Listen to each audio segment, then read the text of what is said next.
जय हिंद दोस्तों।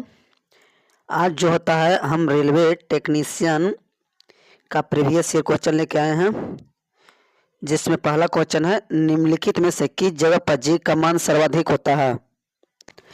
Option A में है एवरेस्ट पर, कुतुब मीनार पर, विषुवत रेखा पर, अंटार्कटिक में किसी स्थान पे। अब कहता है कि यहाँ पे विषुवत रेखा पर जो होता है कि आपका जो होता है कि सबसे ज़्यादा क्या होता है, आपका जीरो होता है। क्या होता है, विषुवत रेखा पर जी का मान क्या होता है, शून्य हो जाता है। क्या होता है, शून्य हो जाता है। जबकि अंटार्कटिक जो होता है कि जगह पर जो होता है जी का मान जो होता है क्या होता है, महत्तम हो जाता है। क्या हो जाता है, आपका महत्तम हो जाता है, महत्तम हो जाता है। तो सर्वाधिक अधिक जो होता है आपका जो होता है जी का मान कहाँ पाया जाएगा, अंटार्कटिक में किसी स्थान पे। कहाँ पाया जाएगा, अंटार्कटिक के किसी स्थान पे। जैसे आपका क्या है, पृथ्वी है, क्या है, ये आपका पृथ्वी है, इसके बीचों बीच जो बात है इसे इक्वेटर रेखा जो होता है विषुवत रेखा बोलते हैं, जिसको डिग्री 0 डिग्री से कहते हैं। अब इससे यहाँ अगर उत्तरी और दक्षिणी, ये आपका उत्तरी अक्षांश हो गया, ये आपका दक्षिणी अक्षांश हो गया। अब जिस तरह से जो होता है कि विषुवत रेखा से उत्तरी या दक्षिणी अक्षांश की ओर बढ़िएगा, ध्रुव की ओर बढ़िएगा, तो जी का मान क्या होता है, बढ़ जाता है। जी का मान बढ़ जाता है। क्या होता है, जी का मान बढ़ जाता है। क्या बढ़ता है, जी का मान बढ़ जाता है। लेकिन जैसे ही आपका ध्रुव से अगर जो तो विषुवत रेखा की ओर जाइएगा तो जी का मान क्या हो जाएगा, जी का मान क्या हो जाएगा, आपका घट जाएगा। तो क्वेश्चन पूछता है कि ध्रुव से विषुवत रेखा की ओर जाने पे जी का मान में क्या परिवर्तन होता है, तो क्या हो जाएगा, घट जाएगा। बोल देगा विषुवत रेखा से ध्रुव की ओर जाने पे जी का मान क्या होता है, तो बढ़ जाता है। अब इसी तरह से एक और क्वेश्चन होता है कि पृथ्वी के ऊपर की ओर जाने पे या पृथ्वी के केंद्र की ओर जाने पे जी का मान क्या होता है। तो जब कहता है कि केंद्र में जाइए या ऊपर जाइए, जब पृथ्वी तल से ऊपर या नीचे, पृथ्वी तल से ऊपर, ऊपर या नीचे, ऊपर या नीचे जाने पर जो होता है जी का मान क्या होता है, घट जाता है। तो ये भी क्वेश्चन पूछेगा कि पृथ्वी तल से ऊपर जाने पर जी का मान क्या होगा, घटेगा, जबकि नीचे जाने पर भी जी का मान क्या होता है, घट जाता है। तो ये 3-4 रंग से आपको क्वेश्चन इसमें पूछता है जी का मान का। तो यहाँ पर जो होता है आपका क्या पूछा था, सर्वाधिक, तो राइट आंसर कौन सा आपका डी हो जाएगा। ध्रुवीय क्षेत्र पर जो होता है जी का मान अधिकतम होता है, जबकि विषुवत क्षेत्र पर जो होता है जी का मान कम हो जाता है। नेक्स्ट क्वेश्चन, कुंडली, अच्छा घड़ी के कुंडलित कमानी में ऊर्जा होती है। अब कहता है कि जो घड़ी जो होता है, घड़ी में जो कुंडलित होता है, वो जो कमानी जो होता है उसमें ऊर्जा कौन सा होता है, जो हम लोग घुमाते हैं, जो घुमाते हैं ना उसमें कौन सा ऊर्जा होता है, गति ऊर्जा होता है, स्थित ऊर्जा होता है, कि दाब ऊर्जा होता है, कि रासायनिक ऊर्जा होता है। अब जो कुंडली जो होता है उस कुंडली में क्या होता है, स्थिर ऊर्जा होता है। क्या होता है, स्थिर ऊर्जा हो जाता है। उसको हम लोग घुमा के क्या करते हैं, छोड़ देते हैं। छोड़ने के बाद धीरे धीरे धीरे धीरे वो क्या करता है, अपना जो होता है वापस घूमता जो होता है कि पुनः खत्म हो जाता है। तो वह जो होता है क्या होता है, स्थिति ऊर्जा होता है। अगर आपका जो होता है खींचा हुआ तीर, अगर खींचा हुआ तीर जो होगा, खींचा हुआ तीर पूछ देगा, खींचा हुआ तीर में कौन सा ऊर्जा होगा, तो आपका भी एक क्या है, आपका स्थिर ऊर्जा होगा। क्या हो जाएगा, स्थिर ऊर्जा होगा। लेकिन चलती हुई कार पूछ देगा तो चलती चलती हुई कार, अगर चलती हुई कार पूछेगा तो इसमें अब क्या हो जाएगा, गति ऊर्जा हो जाएगा। क्या हो जाएगा, गति ऊर्जा हो जाएगा। क्या हो जाएगा, गति ऊर्जा हो जाएगा। अगर रासायनिक ऊर्जा पूछेगा तो रासायनिक ऊर्जा जो होता है आपका सेल में होता है, बैटरी में होता है, किस में होता है, सेल में होता है, किस में होता है, सेल में या बैटरी जिसको बोलते हैं उसमें होता है। तो रासायनिक ऊर्जा आपका बैटरी में, चलती हुई कार रहेगा उसमें गति ऊर्जा, और खींची हुई तीर या कमानी या तो घड़ी में जो होता है कि हम लोग जो होता है कि कुंडली में जो होता है कमानी जो होता है उसका, उस सब का क्या होता है, आपका स्थिति ऊर्जा होता है। तो इसका राइट आंसर होगा आपका option number B. Next question, चंद्रमा से पृथ्वी पर किसी पिंड को लाया जाए तो क्या होगा। अब देखिए पहले क्वेश्चन कुछ और घुमाता था, लेकिन अभी और कुछ घुमा दिया। क्या कर दिया यहाँ पे कि चंद्रमा से पृथ्वी पे, पहले क्वेश्चन आता था ना कि पृथ्वी से किसी चंद्रमा पे पिंड ले जाएंगे तो उसका क्या हो जाएगा। लेकिन यहाँ पे जो होता पूछ दिया कि चंद्रमा से पृथ्वी पर किसी पिंड को लाएंगे तो क्या होगा। तो इसमें क्या दिया है हम लोग देख लेते हैं। ऑप्शन ए में है द्रव्यमान घट जाएगा, द्रव्यमान बढ़ जाएगा, द्रव्यमान अपरिवर्तित रहेगा, भार अपरिवर्तित रहेगा। तो देखिए कोई भी वस्तु का जो होता है कि मान घटना बढ़ना जो होता है वो क्या होता है, भार पे डिपेंड करता है। किस पे करता है, भार पे। किसी वस्तु का कहीं भी अगर जो होता है हम लोग नापते हैं तो क्या नापते हैं, भार नापते हैं। और वह एक मतलब जगह से दूसरे जगह उसका भार जो होता है कि आपका क्या करेगा, चेंज हो जाएगा। लेकिन द्रव्यमान जो होता है, द्रव्यमान जो होता है आपका क्या होता है, निश्चित रहता है। द्रव्यमान क्या होता है आपका, निश्चित रहता है। अगर सूर्य पे है या चंद्रमा पर है या पृथ्वी पे, सभी जगह पर उसका जो होता है एक समान जो होता है द्रव्यमान रहेगा। कैसा रहेगा, एक समान रहेगा। लेकिन भार जो होता है अलग अलग रहेगा। तो यहाँ पे आपका क्या पूछ दिया है, द्रव्यमान पूछ दिया है। तो द्रव्यमान जो होता है क्या हो जाएगा, द्रव्यमान घटेगा नहीं, द्रव्यमान बढ़ेगा नहीं, क्योंकि द्रव्यमान जो होता है अपरिवर्तित रहता है। जितना चंद्रमा पे रहेगा उतना ही पृथ्वी पे रहेगा, इसलिए इसका द्रव्यमान अपरिवर्तित रहेगा। ऑप्शन नंबर सी रहेगा।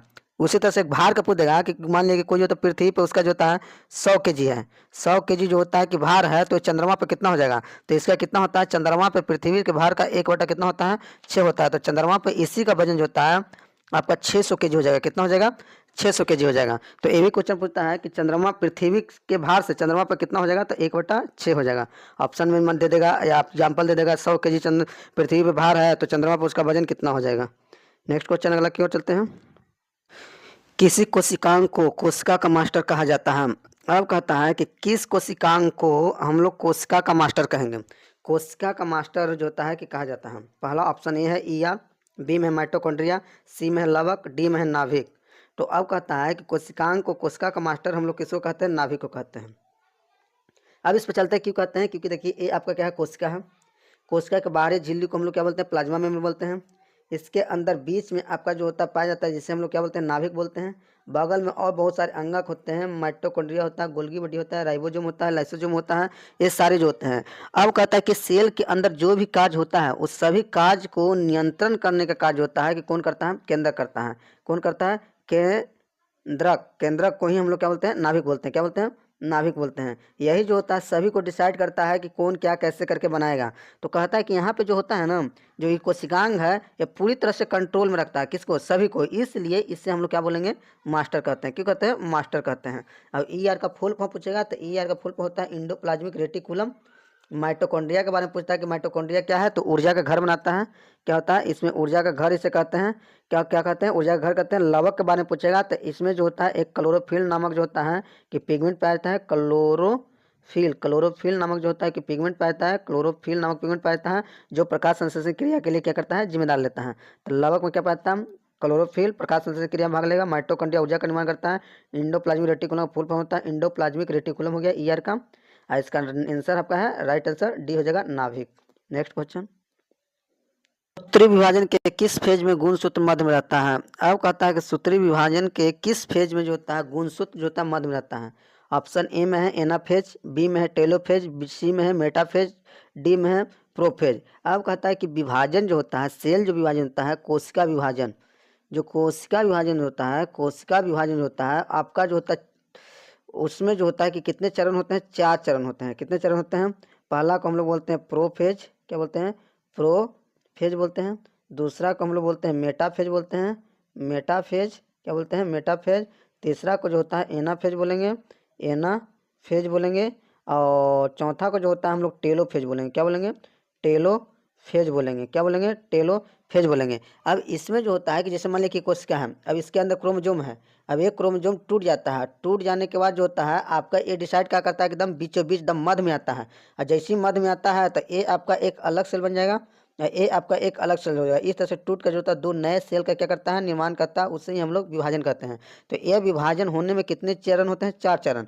उसमें जो क्रोमोजोम जो होता है आपका मेटाफेज में होता है, पूरी तरह से जो होता है आपका बीचों बीच आ जाता है। इसलिए इसका राइट आंसर हो जाएगा आपका option number C, metaphase. Next question, उत्तक का निर्माण मृत कोशिका से होती है। अब कहता है कि बहुत सारे ऐसे कोशिकाएं हैं जिसका निर्माण जो होता है, उत्तक जो होता है मृत कोशिका से हो जाता है। ऐसे तो जितने भी जो होते हैं कि आपके उत्तक होते हैं वो क्या होते हैं, कोशिका जो होते हैं कि सजीव से बने रहते हैं। किससे बने रहते हैं, सजीव से बने रहते हैं। यहाँ पे आपका मृत कोशिका का बना हुआ है, मृत कोशिका का बना हुआ है, जिसमें से आपका ऑप्शन में है स्क्लेरेनकाइमा, एरेनकाइमा, कोलेनकाइमा, पैरेनकाइमा। तो ये जो कहता है कि स्क्लेरेनकाइमा जो होता है, स्क्लेरेनकाइमा जो होता है, इसकी जो होती है कोशिका क्या होती है, मृत होती है। क्या होती है, मृत होती है। सभी कोशिकाएं मृत कोशिका जो होता है आपस में मिलकर जो होते हैं आपका उत्तक का निर्माण करता है। उस उत्तक का नाम है एरेनकाइमा। तो एरेनकाइमा जो होता है मृत कोशिका बना होता है। अब उत्तक किसे कहेंगे, तो उत्तक जो होता है जब बहुत सारे कोशिकाएं आपस में मिलकर, जब बहुत सारे कोशिकाएं आपस में मिलकर जो होता है किसी एक कार्य को करने के लिए जिम्मेदार लेता है, उससे हम क्या कहेंगे, उत्तक बोलेंगे। क्या बोलेंगे, उत्तक बोलेंगे। तो उत्तक जो होता है यह कौन सा उत्तक है, मृत उत्तक है। कौन सा, स्क्लेरेनकाइमा। इसलिए इसका राइट आंसर हो जाएगा आपका option number A. Next question, sodium carbonate का समान सूत्र क्या है। अब कहता है कि सोडियम कार्बोनेट का समान सूत्र क्या है। पहला ऑप्शन में है खाने वाला सोडा, बी में है धोने वाला सोडा, सी में है ब्लीचिंग पाउडर, डी में है साधारण नमक। अब यहाँ पे कहता है कि आपका जो होता है सोडियम कार्बोनेट को जो होता है कि समान सूत्र जो होता है उसको हम लोग बोलते हैं धोने वाला सोडा। क्या बोलते हैं, धोने वाला सोडा इसको बोलेंगे, क्या बोलेंगे? धोने वाला सोडा बोलेंगे। अब धोने वाला सोडा का सूत्र होता है आपका CaCO3 होता है। क्या होता है? CaCO3। खाने वाला सोडा को हम लोग बेकिंग सोडा बोलते हैं। अब इसका जो होता है आपका सूत्र जो होता है कि सोडियम बाइकार्बोनेट बोलते हैं इसको। क्या बोलते हैं? रासायनिक नाम होता है सोडियम बाइकार्बोनेट, जिसका सूत्र होता है CaHCO3 होता है। इसको हम लोग क्या बोलेंगे? Sodium by carbonate. क्या बोलेंगे? सोडियम बाई कार्बोनेट बोलते हैं। ब्लीचिंग पाउडर, ब्लीचिंग बोलने को हम लोग देता है कैल्शियम हाइपोक्लोराइड बोलते हैं। इसको जो रासायनिक नाम बोलते हैं कैल्शियम हाइपोक्लोराइड। कैल्शियम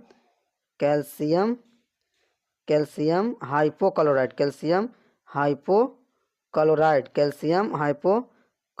क्या बोलते हैं इसको? कैल्शियम हाइपोक्लोराइड, जिसका सूत्र होता है CaOCl का होल 2।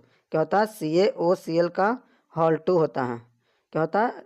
आपका रासायनिक नमक साधारण नमक हम लोग जो होता है कि आपका जो होता है कि सूत्र होता है आपका NaCl, जिसको बोलते हैं सोडियम क्लोराइड बोलते हैं। तो इस तरह से आपका क्वेश्चन यहाँ से इतना सारा आपको बन सकता है। तो आपका सोडियम कार्बोनेट का जो होता है आपका समान सूत्र जो होता है धोने वाला सोडा को बोलते हैं, इसलिए इसका राइट आंसर का ऑप्शन नंबर बी।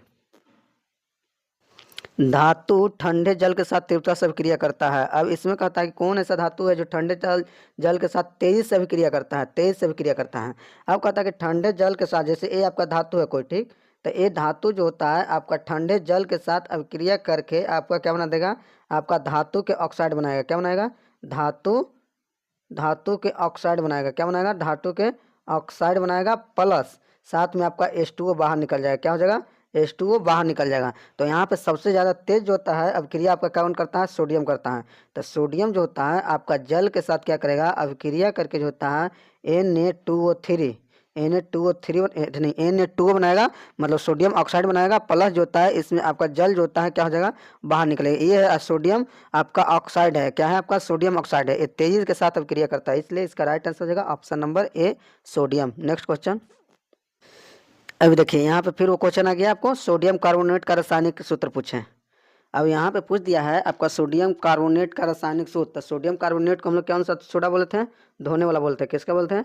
धोने वाला सोडा था। क्या था? धोने वाला सोडा था। तो इसका सूत्र हुआ था CaCO3। कौन था? आपका CaCO3। तो यहाँ पे आपका CaCO3 दिया है ऑप्शन नंबर सी में, इसलिए इसका जो होता है आपका राइट आंसर जो हो जाएगा आपका ऑप्शन नंबर सी हो जाएगा NaCO3, जिसको हम लोग बोलते हैं सोडियम कार्बोनेट बोलते हैं। यह जो होता है इसका रासायनिक सूत्र है। Next question. कौन सी द्रव धातु है? अब यहाँ पे पूछा जा रहा है कि कौन सी द्रव जो होता है धातु है। अब जो होता है पहला यूरेनियम, बी में मरकरी, सी में मैग्नीशियम, डी में है टाइटेनियम। तो इसमें जो होता है आपका द्रव जो धातु होता है आपका क्या होता है? मरकरी होता है, जिसको आप लोग क्या बोलते हैं? पारा बोलते हैं। इसे क्या बोलते हैं हम लोग? पारा बोलते हैं या मरकरी बोलते हैं? क्या बोलते हैं? पारा बोलते हैं, मरकरी बोलेंगे। इसी तरह से आपका एक और क्वेश्चन बनता है कि कौन सा द्रव जो होता है अधातु है। द्रव अवस्था में रहता है लेकिन वो क्या होता है? आपका अधातु है। तो अधातु है तो द्रव अवस्था में आपका पाए जाने वाला अधातु जो होता है आपका क्या है? ब्रोमीन होता है। क्या होता है? ब्रोमीन होता है। क्या होता है? ब्रोमीन जो होता है आपका जो होता है अधातु है, लेकिन यह जो होता है कि किस अवस्था में रहता है? द्रव अवस्था में रहता है। लेकिन सबसे ज़्यादा अगर महंगा जो होता है कि पदार्थ पूछ देगा तो आपका कौन सा हो जाएगा? यूरेनियम होगा। सबसे महंगा पदार्थ जो होता है क्या होता है? यूरेनियम होता है। क्या होता है? आपका यूरेनियम होता है। अब जो होता है कि आपका क्वेश्चन इतना कंप्लीट हो गया। आज के लिए इतना ही रहने देते हैं। अब मिलते हैं पुनः नेक्स्ट वीडियो में, तब तक के लिए जय हिंद।